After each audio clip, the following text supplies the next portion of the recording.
12월 7일 오늘 만나 성경 말씀은 전도서 5장 18절에서 19절 말씀입니다. 사람이 하나님께서 그에게 주신 바 그 일평생에 먹고 마시며 해 아래에서 하는 모든 수고 중에서 낙을 보는 것이 선하고 아름다움을 내가 보았나니 그것이 그의 몫이로다. 또한 어떤 사람에게든지 하나님이 재물과 부요를 그에게 주사 능히 누리게 하시며 제 몫을 받아 수고함으로 즐거워하게 하신 것은 하나님의 선물이라. 아멘. 오늘 만나로 만나주실 하나님을 기대합니다.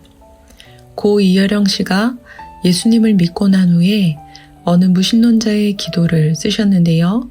그 책에 나오는 시 내가 살 집을 짓게 하소서를 소개합니다. 내가 살 집을 짓게 하소서. 다만 숟가락 2개만 놓을 수 있는 식탁만한 집이면 족합니다. 밤중에는 별이 보이고 낮에는 구름이 보이는 구멍만한 창문이 있으면 족합니다. 비가 오면 작은 우산만한 지붕을, 바람이 불면 외투 자락만한 벽을, 저녁에 돌아와 신발을 벗어놓을 때 작은 대돌 하나만 있으면 족합니다. 내가 살 집을 짓게 하소서.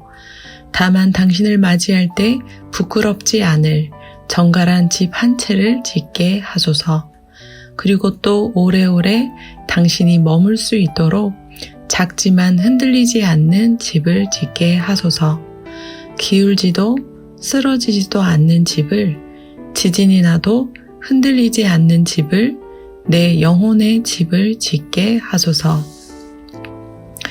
고 이여령 씨는 지성과 영성의 만남에서 집을 갖는 것과 짓는 것은 다르다고 하며 평생에 처음으로 가지고 싶었던 집은 내가 살 집, 바로 내 영혼의 집인데 아직도 이런 집을 못 가졌다고 아쉬워했습니다. 왜냐하면 아직도 소유에서 벗어나지 못했기 때문인데요. 그러므로 살고 있는 집을 완성된 집이라 생각하지 말고 평생 집을 짓는 사람으로서 내 영혼이 거할 집을 지으라 권면했습니다. 전도서를 묵상하고 있는 우리는 어떤 집을 짓고 있습니까? 땅의 소산물을 먹고 사는 점에서 모든 사람과 왕은 별반 차이가 없습니다. 물질의 많고 적음에 상관없이 땅의 소유물을 의지하며 살아갈 수밖에 없는 점에서 모든 인간은 작은 존재여 이 땅에 잠시 있다가 사라질 존재입니다. 은이나 풍요 같은 물질적 욕망을 추구할수록 재물에 대한 집착과 갈증이 증폭될 뿐 은이나 소득으로 만족하지 못합니다.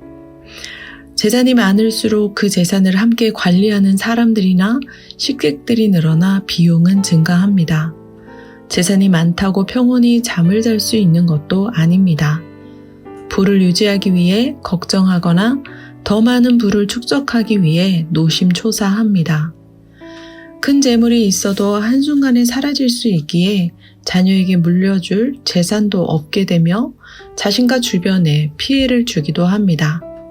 삶은 짧고 죽음은 언제든지 닥칠 수 있으며 죽을 때는 재물을 비롯한 그 어떤 것도 가지고 가지 못합니다.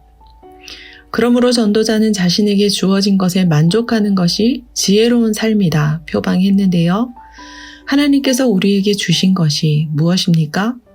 일평생에 먹고 마시며 해 아래서 하는 모든 수고 중에서 낙을 보는 것입니다. 전도자는 이것이 선하고 아름답다 표현했는데요. 하나님께서 모든 사람에게 재물과 부요를 주신 것은 그것을 누리게 하시기 위함입니다. 제 몫을 받아 수고함으로 즐거워하게 하시기 위함입니다. 이 점에서 재물과 부요는 하나님의 선물인데요. 먹고 마시는 즐거움, 재물과 부요를 누리고 계십니까? 해 아래서 하는 모든 수고 중에서 낙을 보고 계십니까? 인생이 한 번뿐이라는 점을 착안하여 욜로를 표방하는 사람이 있는가 하면 좀 더 보장되고 안정된 미래를 위해 학업이나 일에 과대 몰입, 몰두하는 사람들이 있습니다. 여러분은 어느 쪽이십니까? 일과 삶의 균형을 표방하는 워라벨이든 공부와 삶의 균형을 표방하는 스라벨이든 하나님께서 그에게 주신 바에서 낙을 보는 것이 선하고 아름다운 것 아닐까요? 그것이 고 이영릉 씨가 말하는 영혼의 집을 짓는 게 아닐까요? 기도하겠습니다. 모두에게 선물을 주신 하나님, 하나님께서 우리에게 주신 바 먹고 마시며 해 아래서 하는 모든 수고 중에 낙을 보게 하옵소서. 우리에게 주신 재물과 부요의 많고 적음에 상관없이 감사함으로 누리게 하옵소서. 유행을 바라지 않게 하시고 제 몫을 받아 수고함으로 즐거워하게 하옵소서. 하나님 보시기에 선하고 아름다운 영혼의 집을 짓게 하옵소서. 영혼의 집을 기뻐하시는 예수님의 이름으로 기도합니다. 아멘. 2가지 제목으로 기도하겠습니다. 첫째, 매일의 삶을 선물로 주시는 하나님, 하나님께서 우리에게 주신 바에 감사하며 누리게 하시고 제 몫을 받아 수고함으로 즐거워하게 하옵소서. 둘째, 다음 세대와 강성학원을 위해 기도합니다. 학업도 쉼도 하나님께서 주신 선물임을 깨닫게 하사 공부와 휴식의 균형을 갖게 하옵소서. 수험생을 비롯한 학생들의 진로를 인도하여 주옵소서. 기도하신 후에 개인 기도하겠습니다.